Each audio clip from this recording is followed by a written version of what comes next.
Bonjour, je m'appelle Karine Malo, je suis physiothérapeute à la clinique Physio Extra de Lachenay. Aujourd'hui, je vais vous présenter les 5 conseils à mettre en application pour améliorer votre posture sur le vélo dans le but de prévenir les blessures ou d'éliminer les douleurs que vous pourrez sentir durant votre pratique.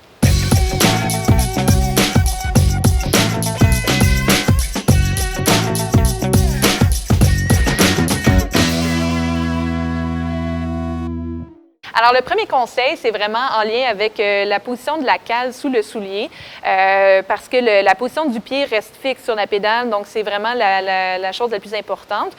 Donc, la cale, c'est sûr qu'il y a beaucoup de choses qu'on peut positionner, mais ce qui est le plus important, c'est vraiment le recul ou l'avancée de la cale. Donc, quand on pousse avec la pédale, on devrait sentir qu'on est vraiment là, en dessous là, du gros orteil. Donc, on devrait sentir que la poussée se fait vraiment avec l'avant-pied au niveau de l'axe de la pédale. On ne devrait pas se sentir sur le bout des orteils ou dans le creux du pied. Le deuxième conseil, donc le deuxième le plus important en fait, donc c'est la hauteur de la selle. Donc ça va avoir une grosse influence sur l'angle du genou quand on va pédaler. L'angle optimal qu'on recherche, c'est entre 30 et 35 degrés de flexion du genou.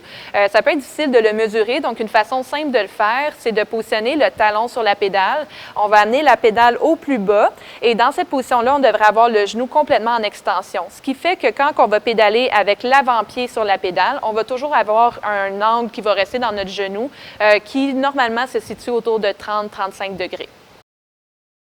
Le troisième conseil, donc, se situe encore au niveau de la selle. Donc, la selle, on veut qu'elle soit à peu près à l'horizontale, en fait. Donc, quand on est assis sur notre selle et qu'on relève les mains du guidon, donc on est vraiment assis, on ne devrait pas sentir qu'on tombe vers l'avant ou vers l'arrière. Donc, on devrait toujours sentir qu'on est bien stable, là, assis sur notre selle, parce que si la selle est trop pointée vers l'avant, là, on risque de glisser, ce qui peut entraîner des engourdissements au niveau de la région du périnée, au niveau de la région des mains, etc.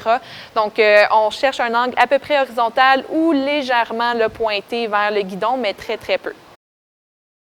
Conseil numéro 4, donc c'est le recul ou l'avancée de la selle par rapport à la pédale. Donc, quand on place notre pédale à l'avant, donc à l'horizontale vers l'avant, on devrait voir que notre genou est vraiment en ligne là, avec l'axe de la pédale.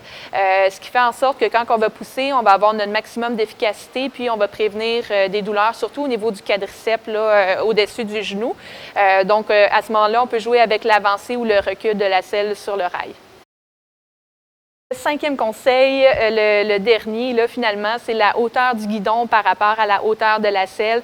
Donc, chez les cyclistes qui sont plus récréatifs, là, comme tel, on va essayer que le guidon soit à peu près à la même hauteur que la selle ou légèrement plus bas. OK? Et pour les cyclistes qui sont un peu plus sportifs, on peut se permettre d'aller même un peu plus bas. Donc, en général, on se retrouve autour d'un 5 cm le maximum de distance entre la selle et le guidon pour encore là avoir une bonne position, être bien assis sur ses fesses, mais quand même avoir un peu de poids au niveau des mains qui assure une stabilité là, au niveau de la roue avant, là, finalement. Donc voilà, ça conclut là, pour les 5 conseils à mettre en pratique là, qui sont quand même faciles à faire à la maison. Et sur ce, je vous souhaite de bonnes sorties puis une belle saison là, à vélo.